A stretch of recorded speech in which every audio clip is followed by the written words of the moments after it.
B'siyata d'shmaya, we're going to learn Eirovin Daf Pei Aleph. We're going to start from the Mishnah, 5 lines from the bottom of Daf Pei Omid Beis. And in this Mishnah, we're going to learn what food items can be used for shitufei muvois or eiruvei chatzeris. Says the Mishnah, Bakol ma'arvin. If one wants to make an eruv chatzeris, one can use bakol, everything. And we assume that to mean any food item. Umishtatfin, and the same applies to shitufei muvois. Chutz min hamayim umin hamelach. Besides for water and salt that are not called food items, they don't satisfy a person, and therefore they cannot be used for an eruv chatzeris or shitufei muvois, but any other food item can. Divrei Rebbe Eliezer, that was the opinion of Rebbe Eliezer. Rebbe Yeshua Omer, Rebbe Yeshua says, Kikor hu eruv, that not only can you not use any food items, you have to use bread, and not any bread, it has to be a whole loaf of bread. Afilu mafe so v'hu prusa, even if you have a huge big loaf, which is made of a saw, which is very large, but it's broken up, it's not whole, ein ma'arvin bo, you cannot use it for an eruv. Kikor ki iser, but if you have a whole loaf, even though it's as small as a coin, the size of an iser, v'hu sholim, but it's whole, ma'arvin bo, you can use it for an eruv, obviously providing that you have enough of these small loaves to make up the minimum required amount that you need for the eruv. Says the Gemara, and the Gemara is asking a question. Tanina choda zimna. This opinion that in our Mishnah is quoted in the name of Rebbe Eliezer, that bakil ma'arvinu mishtatvin chutz min hamayim v'hamelach, is actually a Mishnah on Daf Chovov Omid Beis. And over there it already says that one can use any food item besides for salt and water for the eruv. Why does it have to say it again over here regarding in this Mishnah here? Omar Rabba. Rabba answers, Lafuki mid Rebbe Yeshua. I may have thought that the Mishnah on Daf Chovov is primarily referring to eruvei tchumin, and for eruvei tchumin, even Rebbe Yeshua agrees that one can use any food item, one doesn't have to use specially bread. And I may have thought that over here, since we're talking, amongst others, we're also talking about eiruvei chatzeris, and over here we may have thought that for eiruvei chatzeris, everybody will agree, even Rebbe Eliezer will agree to Rebbe Yeshua, that you have to use bread. And so, Lafukim and Rebbe Yeshua, in order to tell us that here, regarding eiruvei chatzeris, Rebbe Eliezer says that even though it's eiruvei chatzeris, nonetheless you can use any food items. That's why it's repeated again here. Lafukim and Rebbe Yeshua de Omar kikor in midyachrin eloi. To come to the exclusion of Rebbe Yeshua's opinion, that Rebbe Yeshua says it has to be made with bread, with a whole loaf and nothing else. That's why Kamash Malon, the Mishnah has to tell us, Bakol, that Rebbe Eliezer holds that you can use any food items, even for an eruvei chatzeris. Asks Oisvi Abai. Abai is now going to ask a question on Rabbah. You're assuming that the word bakol in the Mishnah, bakol ma'arvin u'mishtatvin, means any food items, and then you had to explain that according to Rebbe Eliezer, he's arguing with Rebbe Yeshua who says you have to use bread. I'm about to prove to you that the word bakol in the Mishnah could actually mean not that you can use any food item. Bakol, at least regarding the ma'arvin part, the eruvei chatzeris part, the mishtatvin part, everyone agrees you don't have to use bread. The Ritva discusses how to break up the Mishnah.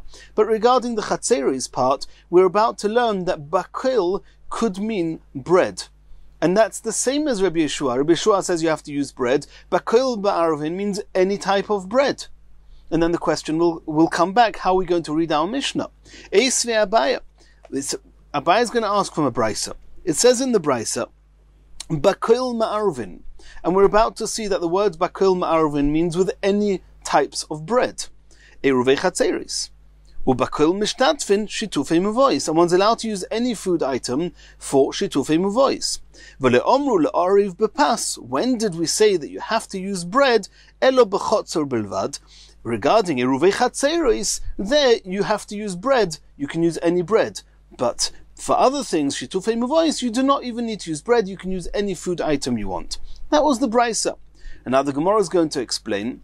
And the real truth is, and the Tosfos Harosh and Tosfos Rabbeinu Peretz say it in this many words, that if you just read the Brisa, there would be a seeming contradiction.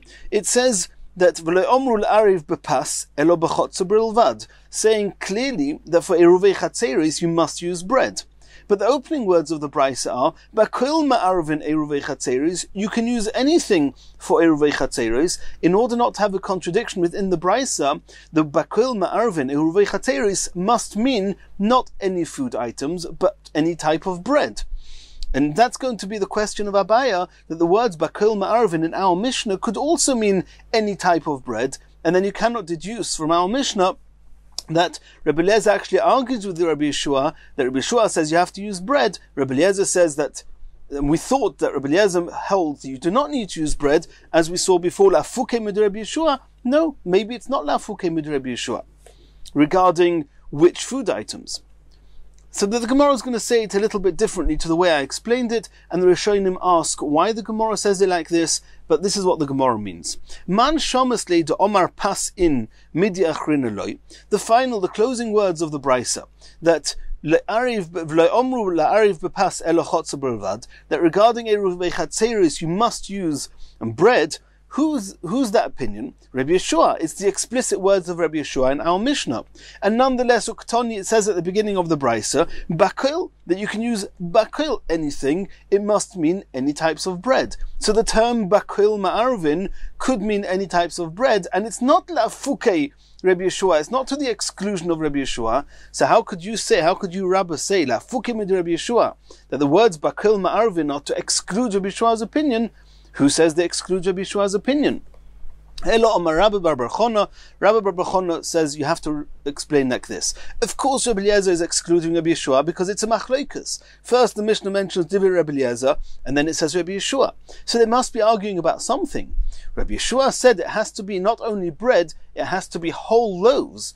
Bakil Ma'arvin, according to the way we're learning now, Rabbi Eliezer could hold Bakil Ma'arvin means he might agree to Rabbi Yeshua. Eirovei Chatzeris, you have to use bread, but it doesn't need to be whole loaves. It can be any bread, any types of bread, any shapes and sizes, even if it's not whole. And that's the aspect of Rabbi Yeshua that he's arguing with. That means the words Bakil Ma'arvin indeed do not have to mean that you can use any food items, but they certainly mean that it doesn't have to be whole. And that's what he's going to say. La Fuke Mid Rabbi Yeshua, which part of Rabbi Yeshua is Rabbi Eliezer coming to exclude? De Omar Shleimo in Prusoloi. The part that Rabbi Yeshua says that the bread has to be whole, that Rabbi Eliezer says, Komash Malon Bakil, that Rabbi Eliezer says that it can be any type of bread, even if it's not whole. Continues the Gemara. Uprusa mai ta'amaloi. Why indeed, according to Rabbi Yeshua, can you only make Eirovei Chatzeris with a whole loaf? Why can't you use half a loaf, as long as it's enough bread, based on the measurements we spoke about in the previous Gemara? Then if you have enough bread, then what's the difference if it's whole or not whole? Omer Rabbi Yosi ben Shaul, Omer Rebbe, Mishum Eva. And the Rosh here brings the Yerushalmi that the reason you make an Eruv is in order to increase peace, to increase harmony, that people can be connected to each other and carry from one rishus to the other, in order to make shalom. If one person is going to contribute to the Eruv a whole loaf, and others will contribute only part of a loaf, there's going to be Eva, there's going to be maybe hatred or jealousy or arguments. And the Rishonim here explain that it could mean that the person who's giving a whole loaf, he'll be very particular to say, I'm not prepared to let anybody else eat my contribution. And we saw in the Gemara previously, if somebody's makpid on his Eruv, if somebody does not allow any of the participants with the Eruv to eat their portion of the bread, the Eruv is invalid. And since it can cause this machlokas and possibly invalidate the Eruv, therefore the Chachamim said everybody should bring whole loaves, and then there will not be machlokas. And obviously the difference between a larger whole loaf and a smaller whole loaf is less machlokas, less eva, than a whole loaf and a half a loaf. So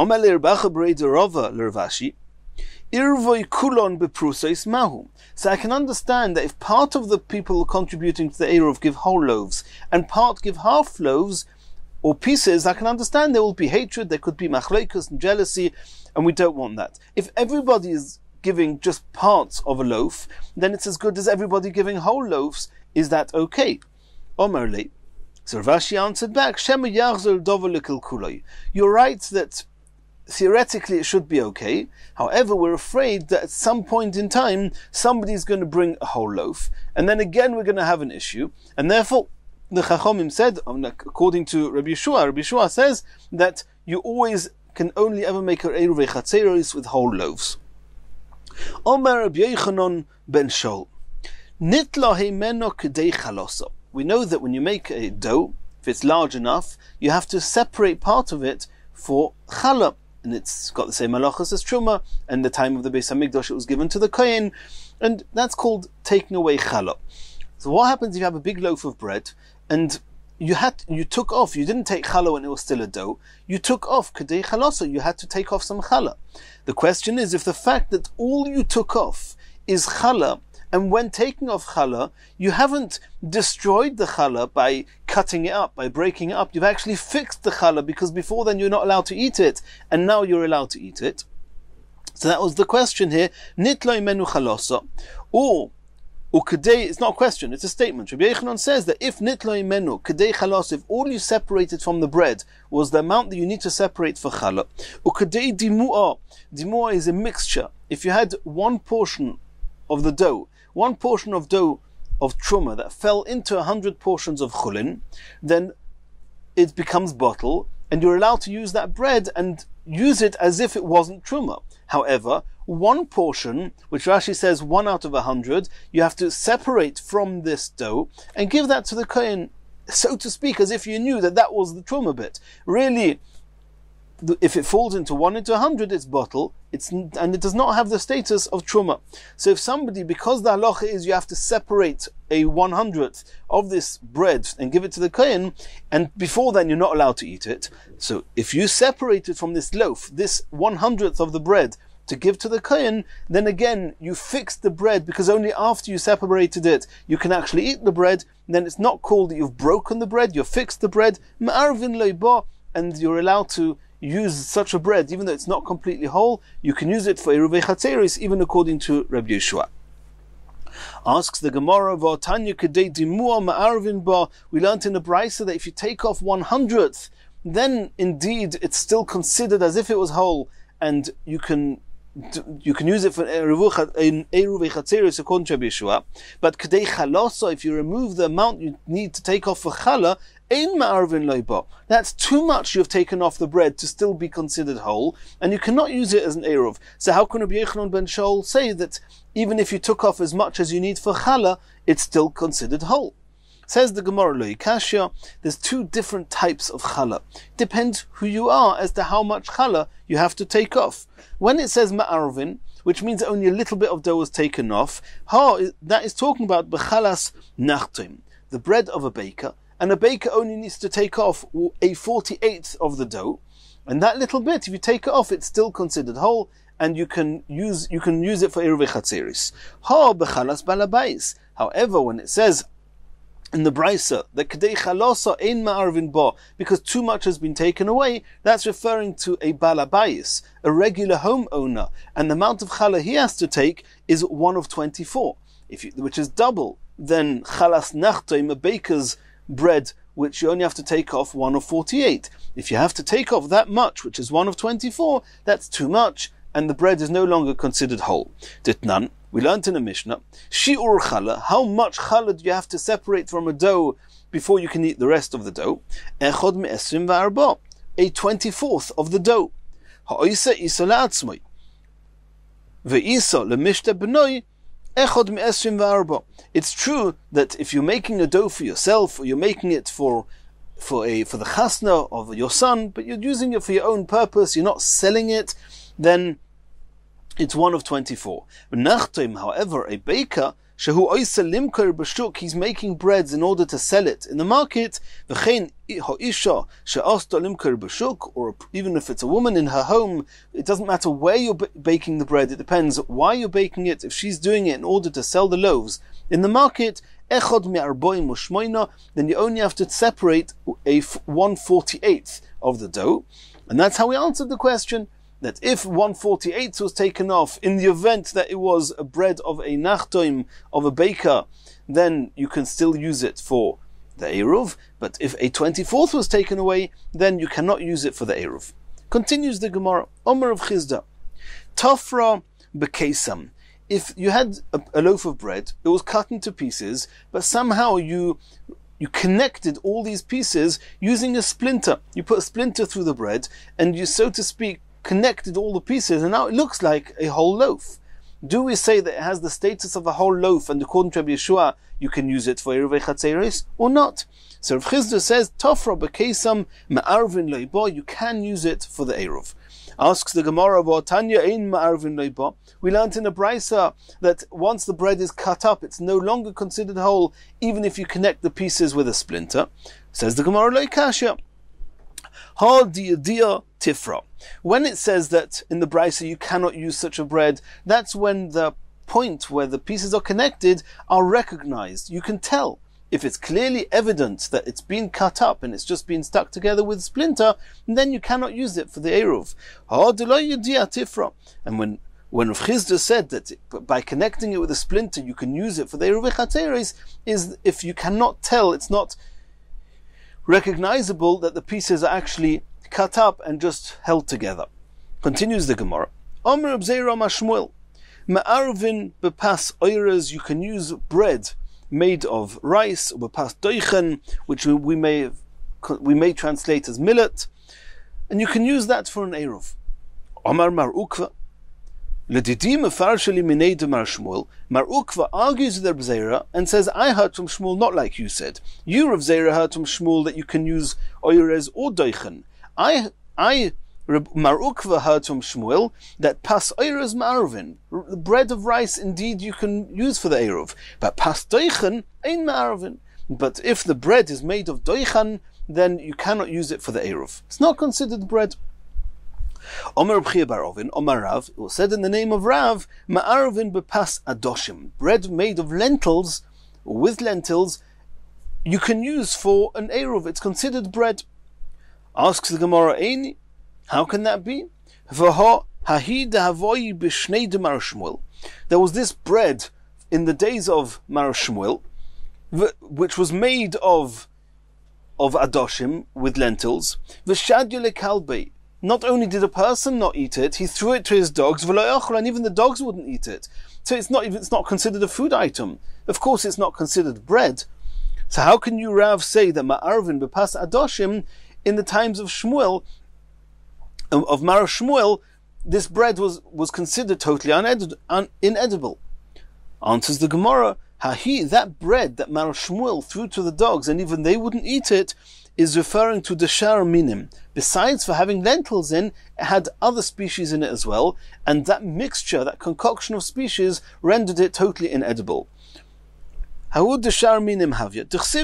And if you look in the Pasuk in Yecheskel, you'll see that there's a type of bread that has lentils in, but because it has lots of other ingredients with it as well, it's considered as inedible, or at least not very edible. It says in the Pasuk, this is a punishment that Hashem is telling Yecheskel about, that there's going to be a hunger, and food is not going to be easily available.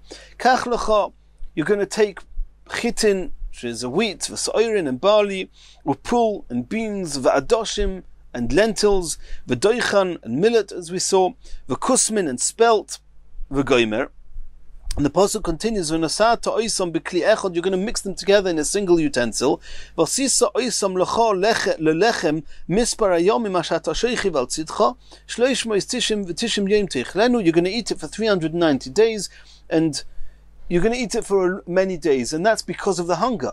So you see that when the pasuk describes a bread which is not regularly eaten, and Rashi actually brings the pasuk there that says lechem anoshim lo yisoichal, that is his bread which is not normally edible or eaten by people, and you see there that it's got lentils in, but it's got lots of other ingredients. So that's the bread that in the days of Mar Shmuel was considered inedible. But if it's only a bread of lentils, it could be, like Rav said, that it's considered bread and you can use it for an Eruv. Rav Papa Omar, Rav Papa gives another explanation why, even though Rav said that bread made of lentils is considered bread, it's not a contradiction to the bread in the days of Mar Shmuel that was not even edible to the dogs. He said, Hahu, that bread that was not even edible to the dogs, tzluya, it was roasted b'tzeas ha'odom, on coals that were made of human excrement, and therefore it was not edible, but not because it had lentils in it. Hahi tzluya b'tzeas odom havoi. And where do we see of such a concept? It says in the pasuk, in a couple of psukim later in Yecheskel, that it says v'ugas sa'irim teichleno, that this bread which is considered ugas sa'irim, a cake, a bread of barley, and the Gemara is soon going to say why it's attributed to the barley. Ugas sa'irim teichleno v'hi begelelei tzeas odom, and that's what the part of the pasuk the Gemara brings. To ugeno, it's going to be baked. To ugeno le'inem, it's going to be baked in front of them. Where? In gelelei tzeas odom, which is the human excrement. Asks the Gemara, "Mai v'ugas sa'irim teicheleno." The first words of that pasuk associates or attributes this bread to the sa'irim, to the barley. Why is it barley? It's got lots of other ingredients in, as we saw. Omer of Chisda said l'shiurim, that what the pasuk means to hint to us is that when they ate it with measurements. It wasn't like regular bread that you just ate until you were satisfied. Here, because there was a hunger, they just took a very small measurement, and that's what they ate at a time. Rav Papa says, even though it had other ingredients, but it was very maguna, it was a derogatory type of bread whose shape was not shaped. Normal bread, a significant bread which is made of wheat, is nicely formed, nicely shaped. However, the bread of sa'irim, which is hardly edible and not normally eaten by human beings, its shape is not very presentable. So he says, Arivasa, the shape of this bread is ka'arivas sa'irim v'loi ka'arivas chitim. Its shape is not nice, it's not cut round and nice like one would a bread of wheat. It's just going to be like a bread of sa'irim, which is not very good bread, and that's what the pasuk there is talking about. Says the next Mishnah, Noisein odom mo'o lechenvni v'lenachtoim. A person can give a coin called a mo'o to a grocer, to somebody who sells wine, for example, or lenachtoim, or a baker, someone who sells bread, kedei sheyizke lo eruv. In order that, and this we're assuming that this baker or this grocer lives with him in the movui, Rashi says, and he goes to this grocer or baker and says that in the event that our other neighbors come to you wanting to purchase from you some wine or some bread for the sake of the eruv, here's some money, I want to buy a share in the wine or the bread that's going to be part of the eruv, I want to be part of it, I need to be part of it. So he's more or less giving the money so that the money should enact a sale. Here I'm paying for it, and with the money I've bought some wine or some bread. Then Kadesh is Kala Eruv, then Divrei Eliezer says that Noisin Odom, he can do that, and that the transaction is valid. The Chachomim argue and say, Lo Yizochu Lo Mo'osov. We're going to see later why. But according to the Chachomim, giving somebody cash, giving somebody money to buy something does not enact a valid kinyan. He hasn't acquired the object that he wanted to buy with it. By virtue of just giving money, it's not enough. You want to actually acquire it, it should become yours from this point on, then you have to be moishech, you have to either lift it or take it to yourself or do another valid kinyan, and this is not where we're going to be discussing at length the kinyanim. These are sugyas later on in Shas. The Chachomim hold that this coin that was given to the grocer or the baker does not in and of its own enact a kinyan. So when he gave the money, the wine or the bread did not become his, but the coin remained in the hands of the baker and the grocer. What happened then? When the other neighbors came to make the eruv, to buy the wine and bread and actually take it and put it into one of the chatzeris and make the eruv, he said, you know what? This neighbor here, he gave some money, and can you please be koine, can you be zeicha, can you have intentions to acquire a part in this wine or bread for him as well? And since this person who came in, he didn't give the money in order that you should then be able to ask somebody else to do a zechia, to acquire some food for him. that's not why I gave you my coin. I gave you my coin in order to purchase wine or bread. And since, according to the Chachomim, the purchasing was not valid, therefore, if you then use my coin to ask somebody else to do a zechia, it's as if you're using my money to join me in the Eruv without my knowledge and without my consent.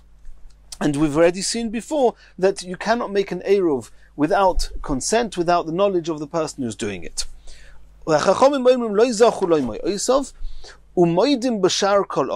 However, anybody who's not a grocer or a baker, and if this neighbor comes to somebody else and says, here's some money, and can you please make sure I'm part of the Eruv, in that case, since they don't actually sell wine or bread, then we assume he didn't mean, here I'm paying for wine or bread. No, here's a coin, and make sure that whenever you make the Eruv, that I'm part of it. So to speak, with the coin, he's making them an agent, a shliach, to be zeicha for him in whatever wine or bread or any other food item that they're going to use. Then it's okay, because he didn't try to purchase with the money. So in that case, and in the event that it's not shar kol odom, if it's in the event that it's a grocer or a baker, that the Chachomim said that this money does not make a kinyan, and therefore, even if afterwards somebody did a zechia, it's as if you're using the coin without his knowledge and consent. This is the rule we've discussed previously, that a person is only going to join an Eruv if he's knowledgeable about it and has consented. Omer Rabbi Yehuda, says Rabbi Yehuda, in what case is this true? That a person is only going to join an Eruv if he's knowledgeable and consents. That's only by Eruvei Tchumin. Not if you're trying to join him into Eruvei Chatzeris or Shitufei Muvois. But you want to make an Eruv Tchumin for him, then we need an explicit consent from him. Because by making a tchum on one side of the town on behalf of this person, you are restricting him from being able to walk on the other side of town. Since what you're doing on his behalf, so to speak, could be a restriction or liability for him, then we'll say you can't do it without his consent. However, another Eruv, which is not a choiv for him, it's only a zechus, he only has what to gain from it, and therefore, even if he doesn't know, then he can join the Eruv. In which, so according to Rabbi Yehuda, this whole halacha here in this Mishnah of Eruv is talking about Eruv Tchumin. But medvarim amurim, when is it correct that ein ma'arvin l'adam elo midaitoi be'eruvei tchumin, aval be'eruvei chatzeros ma'arvin l'daitoi v'sheloi l'daitoi. Regular eruvei chatzeros, you do not need his consent. Why? L'fisha zachin l'adam sheloi b'fonov. By joining him in the eruv, you only have what to gain. He can now carry in the eruv. Everybody can carry, but he can now carry in the eruv in the chotzer. And why should he not consent? And therefore, even if he doesn't know, we assume that he's happy with what you're doing on his behalf. But if it's not a zechus, if it might be a choiv for him, a liability for him, as in the case of Eruvei Tchumin, that making an eruv for him is restricting him from walking in the other direction, then you cannot do that without his knowledge and consent. And you'll all remember that we learned previously in a previous Gemara in this perek that this is actually going to be a discussion whether when Rabbi Yehuda said Bameh Dvarim Amurim, how does that affect the way we understand the Tanna Kama? Is Rabbi Yehuda just explaining the Tanna Kama, or is he arguing with the Tanna Kama? And in and of this Mishnah on its own right, we do not have proof to this, but we're going to have proof from a previous Mishnah that the Tanna Kama actually argue with Rabbi Yehuda, and even with Eruvei Chatzeris, you need his das. And on that Rabbi Yehuda argues, and we're going to see more on this towards the end of the Amud. Says the Gemara, "My Tama de Rebbe Eliezer." We saw in the Mishnah that according to Rebbe Eliezer, Noisin Odamor lechen v'nil nachtem kadesh is kol eruv. A person can give a coin to a baker, to a grocer, and the coin will actually suffice. He's bought the wine or the bread with this money, and he's part of the eruv. Haloi moshach. Do we not know that you cannot acquire something by virtue of just paying for it? We'll soon see why. You actually have to do a meshicha, you have to draw it towards yourself, you have to take the item. Omer v'Nachman Omer bar Avo Asoi Rebbe Eliezer kedalet prokim bashana. And just before we learn the Gemara, just so we shouldn't get confused, the way it works is as follows. Rabbi Yochanan said, and the Gemara is going to quote it soon, that Min Torah, of course you can pay with cash, you can pay with money, and then you're koina, because you're paying with money. And that is a regular way of acquiring an item, Min Torah. However, the Chachomim, for reasons we're going to see later, the Chachomim said, we do not want people to rely on kinyan kesef, on acquiring by virtue of paying money, because we want the object to remain under the responsibility of the seller all the while that the buyer hasn't taken it. And since just paying for it without taking the goods, then you've paid the money to the seller, but the item still is in the entity, is in the reshus of the seller, and there we do not want the money, we do not want the item to be in the reshus of the seller without the seller having responsibility. The only way we did that was the Chachomim said that it's as if the money is not being paid. The difference will be if something goes wrong with the item, it's the seller that will have to bear responsibility, not the buyer. However, since Min Torah, if you buy something with money, the kinyan is valid. If so, the Chachomim allowed themselves under certain circumstances to move aside the midrabanon, to move aside this that the Chachomim said we're not relying on kinyan mois, on acquiring with money, and on some occasions we allow you to acquire with money, just paying for it is already considered a valid kinyan, even according to the Rabbanon. When was that? So there's something called Dalet Prokim, which is 4 times in the year. There may have been a 5th, and this is a Gemara in Chulin Daf Pei Gimel. What happens if a person's got a huge big cow, which is worth 1,000 dinar, and a person comes, an innocent person says, I have 1 dinar, can I please buy some meat? Does the sheikhet, does the owner of the cow, have to now shech this cow just because somebody wants 1,000th of this cow? Of course not. However, 4 times a year, the Chachomim said you have to shecht for him. He's going to pay you 1 dinar. You have to shecht the whole cow, even though, obviously you shecht the whole cow, but you have to shecht the cow, even though it's so much more than what he wants, in order to deliver the 1 dinar's worth of meat. What were these 4 times of the year? So the Gemara says in Chulin, it's Erev Pesach, first day Pesach, the Erev first day Pesach, Erev Shavuos, Erev Rosh Hashanah, Erev Shmini Atzeres, the 8th day of Sukkot, and in Golil also Erev Yom Kippur. So, and over there we said that since this person has paid, as soon as he's paid for it with his money, it's as if a part of the cow already belongs to him just because he's paid for it. Once he's paid for it, if something then goes wrong with the cow, for whatever good or bad reason, then it's actually the buyer is going to lose his money, because you've already paid. That's it, it's too late. However, if we would keep it with the halacha that the Chachomim said that money does not buy things, as it normally doesn't, then if something goes wrong with the item, then the cash, the money actually has to be returned to the buyer, because the money didn't enact a sale. So let's see this inside. Asoyer Abelezer, according to Abelezer, making here an Eruv that we're talking about here is similar to the 4 prokim b'shana, the 4 times of a year, where the Chachomim said money actually enacts a kinyan.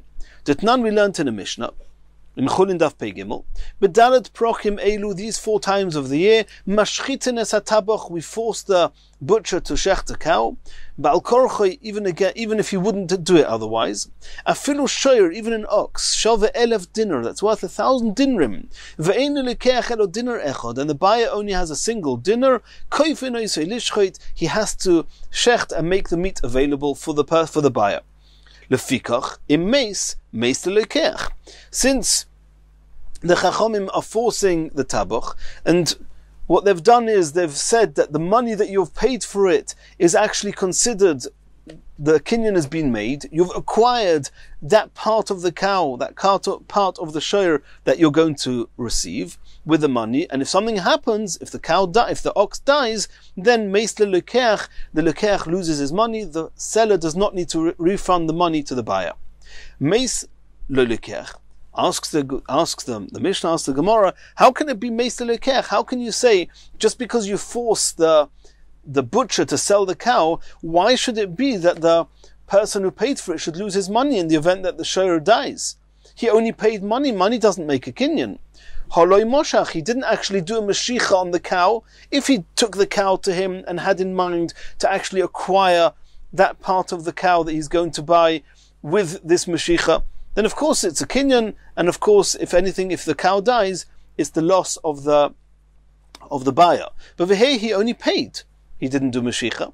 Omer Rav Huna. But Shemoshach, so Rav Huna says the Mishnah is actually talking about not that he just paid, it's actually talking about that he did a mashicha, he drew the cow towards him, and that way he did a valid kinyan. Yihoch asks the Gemara Ein Maseifa, how are you going to explain the end of the Mishnah? B'shari Yemos Hashana Eino Kain. All other days of the year, in such a scenario, it's not the case. And if the animal dies, the liability, the chayv, is going to be on the seller, and he has to refund the money to the buyer. If the buyer did a kinyan already, why should he have to refund the money? Lefikach im meis lemoicher. The rest of the year, if the animal dies, it's the moicher who's bearing responsibility, and he has to refund the money. Why should that be? Amai homoshach. If we're talking about that he did a mashicha, then the kinyan is valid. The money he paid for it was in order to have the rights to do this kinyan, to be moishach, to draw the cow to him and acquire a part in the cow. Why should the seller have to refund the money? It must be the Mishnah is talking about that he did not do a mashicha, and that's why the whole year round the kinyan has not been done, and if the cow dies, it's the loss of the seller, and he has to refund the money to the buyer. Over here, on these 4 times of the year, is talking about. And the truth is not only these 4 times of the year. The Mishnah is talking about where the payment, the money, as we said, doesn't make a kinyan. But what did he do? He asked somebody else to do a kinyan on behalf of this person who'd paid the money. He did, and somebody else is doing a kinyan, a proper kinyan on his behalf. But however, since it's only on his behalf, and he didn't tell you to do that kinyan for him, he may have paid money, but he didn't actually tell you to make that kinyan for him, then it's a zachin. And zachin is only when it's a zchus, not when it's a chayv. So bedalet prokim elu, these 4 times, these 4 days in the year, the zchus huloi, where it's definitely a credit for him, it's definitely a privilege for him to have this meat. He wants this meat because it's Erev Yontov, everybody's buying meat, everyone needs meat. So he's happy that somebody should do a kinyan for him. Zachin lo shalei befonov. And therefore, if somebody else does the kinyan on his behalf, even though he didn't give explicit consent, the kinyan is valid, and therefore if the animal dies, it's the loss of the buyer. However, the rest of the year, where just doing a kinyan on his behalf may be a chayv for him, because if the animal's going to die, maybe he doesn't want the meat, maybe it's just an added expense, and if the animal dies, he's going to end up losing his money. It's a chayv. Ein chayvin lo ela b'fonov. You can only do something that could possibly be a liability for him with consent. And over here, he didn't tell you to do the zchiyah, and that's why the rest of the year, the sale is not valid, and if the animal dies, it's the loss of the seller, not of the buyer. This is a third explanation to explain the Mishnah. And this is where we come in this. Bedalet prokim elu he'emidu chachomim divreim al divrei Torah. That he paid with money. That means the kinyan was not that he did a mashicha, and not that somebody else did the zechiyah for him. No, he paid with money. He took his dinner, this coin, and gave it to the balabais. The Omar, and then what do we say? Then we say the Omar Rabbi Yechanan, dvar Torah mois koinos, min Torah, money makes a proper kinyan. Sorry, I missed the line. These 4 days of the year, the Chachamim said, since we want everybody to have meat for Yontiv, therefore we want people to be able to acquire the meat, even if it's just with money. The rest of the year, no. The rest of the year, we do not allow money to be a valid kinyan. Why? To Omer Rabbi Yechanan, Rabbi Yochanan said, Dvar Torah mois koines min Torah, money always enacts a valid kinyan. Umipnei ma omru, why did the Chachomim take that away and say Mashicha koina? In order to have a valid kinyan, you have to do Mashicha, you have to draw the item to you. It's not enough just to pay with cash. We're afraid that if somebody is going to pay cash, and now the money is in the hands of the seller, the item is also in the reshus of the seller. So in the event that a person is buying produce, wheat for example, he's paid with cash. So minatera mois koinos. So now the money is in the hands of the seller. The wheat, which is in the attic of the seller's house, the wheat belongs to the buyer. If there's going to be chas v'sholom, a fire in the attic of the seller's home, he's going to say, it's not my wheat, it belongs to him. I'm not bothering to extinguish the fire and save the wheat. It's his problem. It's his loss. We don't want that to happen. And therefore, we say no. Even though he's paid money, money's not a valid kinyan. All the while that the item is still in the reshus of the seller, it's your responsibility of the seller. And if you don't take responsibility and it gets burnt, you're the one that's going to lose. You're going to have to refund the money. And that's going to encourage him to invest his most to save the wheat. Now, even though in this case with a cow, there's no such risk, because 999 parts of this cow still belongs to the seller, because the buyer is only buying one dinner's worth of the 1,000. However, this is what the Chachomim said, that mois are never koina, except for these 4 days, where the Chachomim said we want people to be able to buy their meat with the money.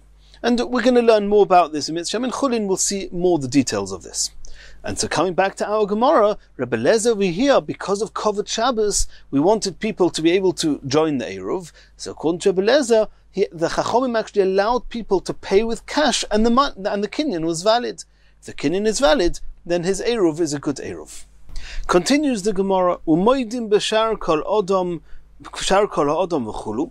We saw in the Mishnah that if a person gives a coin to anybody who's not a grocer and a butcher, not somebody who's regularly selling wares or food items, and he says, here's the coin, make sure that I'm part of the Eruv, in that case, everybody agrees that he will be part of the Eruv, because we assume that what he means is that I'm making you an agent to do whatever it takes to make me part of the Eruv. And if it's not by actually buying something with the coins, it's just doing a zechia for me when you are zoicha in the wine or the other food items, it will be valid. Says the Gemara, Man shar kol odom. Who is this shar kol odom? Who are all these other people who are not grocers or bakers? Omarav balabais.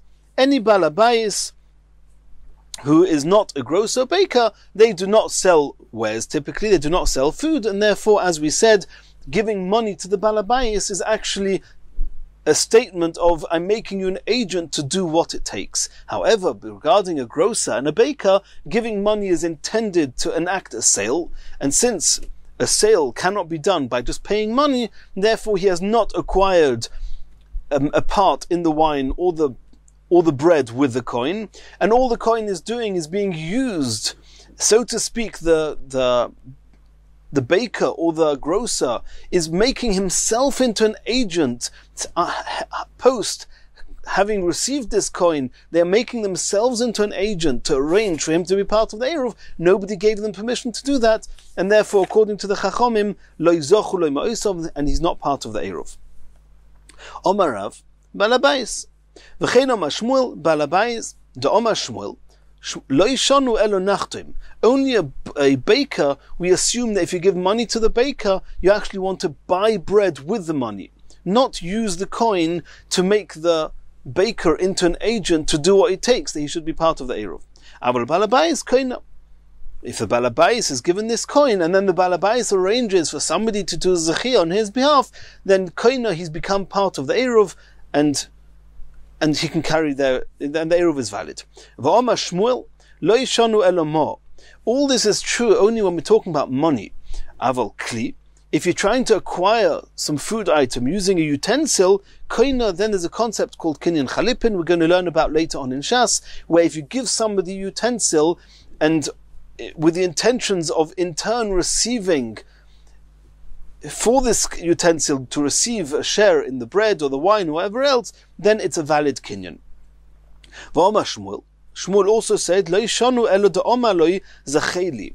This, the Chachomim in the Mishnah, is only talking about when a person went into the grocer or the butcher and said, zacheli, which means, hey, I want to use this money, and with the money I'm acquiring part of the bread or the wine, and that doesn't work.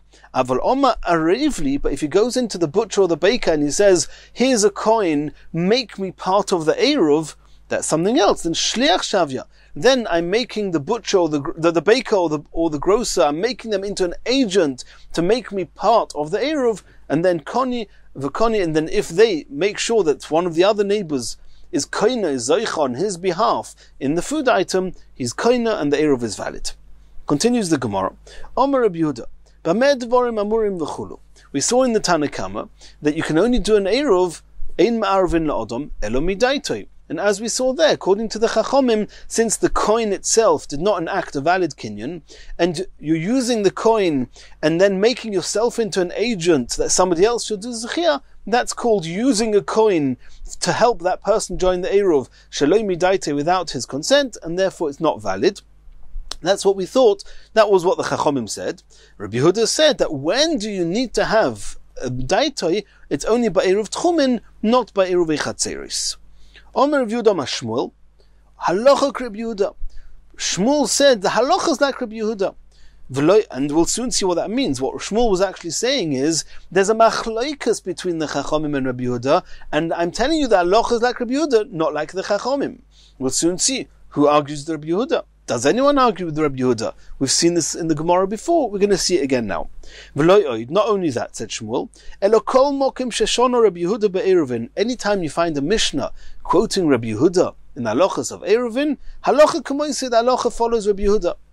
Omalei Rav Chana Bagdata, Rav Chana from Baghdad, in a place in Bavel, said to Rav Yehuda, Omar Shmuel afilu b'movi shenitlu karoisov elechoyov.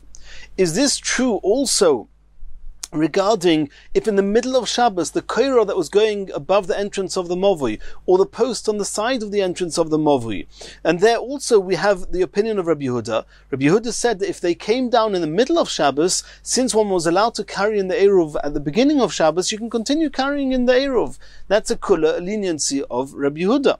So Rav Chana Bagdata asked Rabbi Yehuda that you said in the name of Shmuel that wherever you have Rabbi Yehuda and Eruv, the halacha is like him. You're saying me in that case as well, the halacha is like him? Omar Le said no. But Eiruvin Omarti, when I said Eiruvin, I didn't mean every Mishnah in the whole Masechas Eiruvin anything to do with Eiruvin. No, I meant regarding Eiruvin as in acquiring a kinyan in the Eruv. Eruv Tchumen, Eruv Chatzeris, Shtufei Muvois, when regarding the Eruv, the blending, the connecting of neighbors and people, in those halachas, the halachas like Rabbi Yehuda. But when I was talking about whether a reshus, an entity, has sufficient walls and how the walls are marked, whether you have a lechi or a koira, etc., and that's to do with mechitzos, to do with the walls. And that, I didn't say this rule. Continues the Gemara. Halacha. We noticed that when Shmuel said the halacha is like Rabbi Yehuda. Halacha michlal de pligi. It's clear that somebody must be arguing with Rabbi Yehuda, or it wouldn't be necessary to say halacha Rabbi Yehuda. Asks the Gemara, V'omer Rabbi Yeshua ben Levi. This Shmuel that says that there's a machloikas between the Tanakama and Rabbi Yehuda seems to arguing with Rabbi Yeshua ben Levi, because Rabbi Yeshua ben Levi said, "Kol mokim she'omer Rabbi Yehuda eimosai." Whenever Rabbi Yehuda in a Mishnah says, after mentioning a Chachomim, he says eimosai. When are the Chachomim talking about? And then explains when. Ubameh, or it doesn't say eimosai, rather it uses a term as in our Mishnah. Bameh devarim amurim. In what case are we talking about? The Mishnah Seinu, anywhere in the Mishnah, he's not coming to argue with the Chachomim, he's coming to explain the Chachomim. Since in our Mishnah it says, Bameh Devarim Amurim, according to Rabbi Yeshua ben Levi, Rabbi Yehuda is clearly not arguing with the Tanakama. V'loi pligi, he's only explaining and not arguing with the Tanakama. And the answer to this question is going to be the last word of the Omud, that don't ask a contradiction between Shmuel and Rabbi Yehoshua ben Levi. According to Shmuel, obviously there is a machlokes because he says halacha Rabbi Yehuda, and according to Rabbi Yehoshua ben Levi, there's obviously no machlokes. However, the Gemara is now slightly digressing for a moment to say, can we even entertain the idea that they're not arguing? Rabbi Yehoshua ben Levi says that since it uses the term Bamed Dvarim Amurim, it must be they're not arguing. Can that possibly be? And this is something we already saw before in the Gemara on Daf Pei. In the previous Mishnah we learnt that if new residents joined the Chotzer, the Eruv, the Movui on Shabbos, Moisif, you have to add on food in the Eruv, Umezakeh, and in the event that you're using your own food on their behalf, you need to do Zechia, as we learnt previously. And in the event they're using their food, you have to let them know. So you see, and here Rabbi Yehuda says that in Eruv Chatzeris, Rabbi Yehuda says clearly that Eruv Chatzeris, Ma'arvin ledaitoi v'shalei ledaitoi. Even if he doesn't explicitly consent, we don't need his permission because it's a schus for him. And we saw explicitly in the Mishnah before that you have to be moidia them. So how can you possibly entertain the idea that there's nobody arguing with Rabbi Yehuda? The Chachomim, not in this Mishnah, in the previous Mishnah, are clearly arguing with Rabbi Yehuda. So says the Gemara, no. Hasam b'chotzer shebein shtei muvois. When we saw before that it says that if you have new residents joining a chotzer, and over there you need to let them know, even though it's Eruv Chatzeris, and according to Rabbi Yehuda, Eruv Chatzeris is Zachin la'adam, and you do not need his consent. We assume that he's going to consent. There is a case of a chotzer where it may be a chayv for him, and that's when a chotzer has an entrance to two muvois. And if you join him into one mavoi, he cannot then carry it in the other mavoi. So, in the same way as Eruv Tchumen, making a tchum on one side is restricting him on the other side, and therefore it's a chayv, and even Rabbi Yehuda says that you need his consent. In the case where you have chatzeros, where normally Eruv chatzeros is not restricting him, making an Eruv is never a restriction.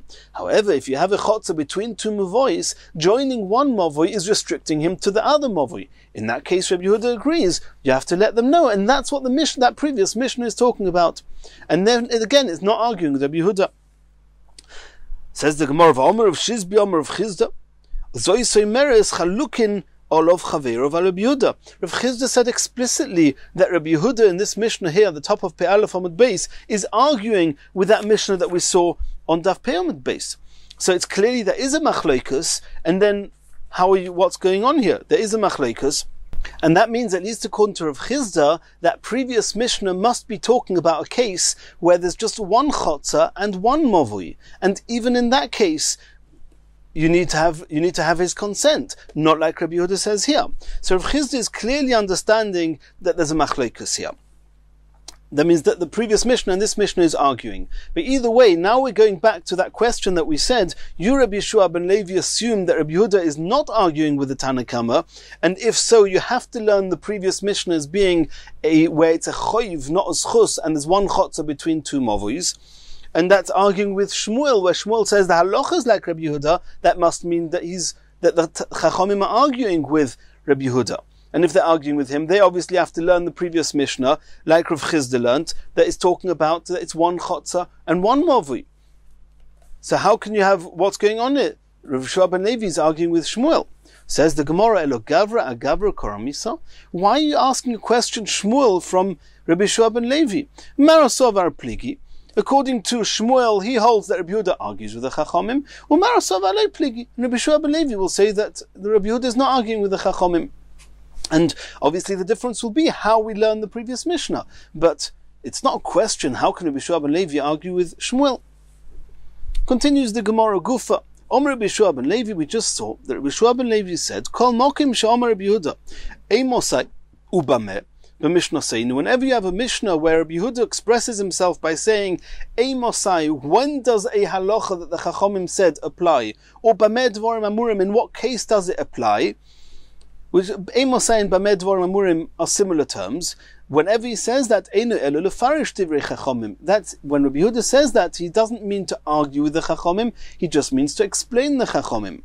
Rabbi Yochanan argues with Rabbi Yehoshua ben Levi and says Eimosai, when Rabbi Yehuda uses the term Eimosai, when then indeed Lefarish is coming to explain the Chachomim, not to argue.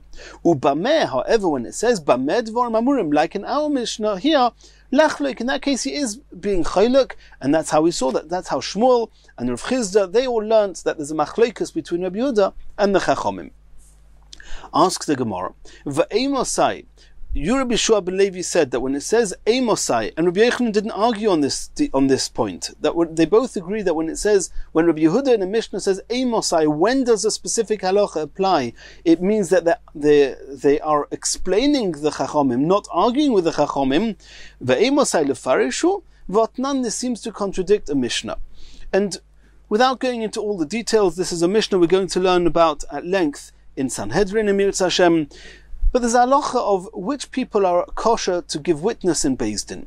And there are many people who minat Torah they can be edim, but midrabanon they said that not. And one of the cases is, and let's see the Mishnah, ve'eluhein apsulim, the following apostle to give edus in Beis Din. Hamasachi bekuvya, somebody who's playing with a dice, v'amal ve'beribis, or somebody who lends money and takes interest, umafriche yoinim, or somebody who flies, he races doves, which is a type of gambling, v'soichrei shvius, some people that sell shvius foods, the foods that have kedushas shvius, the 7th year in the Shemitah cycle, you're not allowed to sell them, and somebody does sell them. The Chachomim in the Mishnah say all these are possible for edus. And at least part of them, the reason is because Rashi says that they're all considered on some level, they are considered gazlonim, at least midrabanon. They're considered somewhat as thieves. And I don't think here's the place to go into it in detail, but at least in some of the cases, when it comes to the gambling, then how does gambling work? Where everybody puts money down into the pool, into the middle, and then they say, whichever dove arrives first, or whichever, we're going to throw a dice, whatever number comes out, however it works, and whoever's going to get X number, or whoever's dove arrives first, is going to take all the money. Which means that if Reuven's dove arrives first, he's going to take all his money and Shimon's money and Levi's money.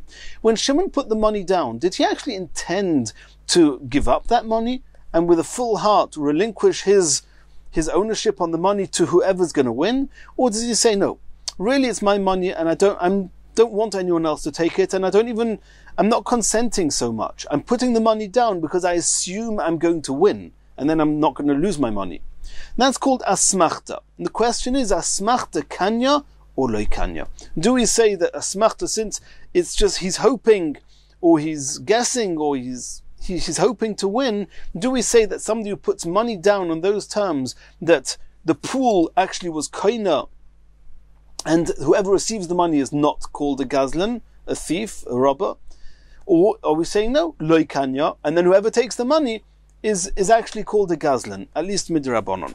So the Chachomim said that all these are considered gazlonim. Omer Rabbi Yehuda. Rabbi Yehuda said, Amosai, and here's the big word we want, Amosai, when is it true? Bisman she'ein le umnus Elohi. Because Rabbi Yehuda holds that the reason that they are apostle edus is not because they're gazlonim. He holds asmachta kanya, and as far as the monetary part of it is concerned, the money is, whoever wins, the money is rightfully his. However, since they're engaging in just idle nonsense, and they're not busy with yeshuvei shel olam, having normal businesses, making money and parnasa in a normal, acceptable fashion, therefore we assume that they since they never worked hard for their money, they couldn't care about money, and therefore they'll have no care for other people's money, and therefore they cannot give edus in Beis Din. So Rabbi Yehuda says, but Amosai, when is that true? Bisman she'ein le'umnus. That's only if he doesn't have another job. Elohi, the only way he's making money is with this gambling here. Then we say that since he's not putting any effort into making money, he doesn't understand the value of money and toiling for money, and therefore he's at risk of giving edus in Beis Din to take money away from somebody where rightfully that should not happen. But if he's got another business and then he's well aware of what it means to make money, then he'll be okay in Beis Din. Harei kosher. He's allowed to give edus in Beis Din. So you see clearly, you've got a chachomim who say it's possible, And when we explained it first, as Rashi does, it's because asmachta loy kanya. And then Rabbi Yehuda says, Eimosai, when is it true? Only if he doesn't have another business. So Rabbi Yehuda clearly says asmachta kanya. According to what we saw before, Rabbi Shua ben Levi and Rabbi Yochanan, Eimosai means that there's no machlokes chachomim and Rabbi Yehuda, and it must be even according to the chachomim, asmachta kanya, and the reason is postel edus is because he's not oisek b'yeshuvah shel olam, as we saw, and therefore if he also has another business, he's kosher for edus. And so according to the rules that we saw, the chachomim are not arguing with Rabbi Yehuda.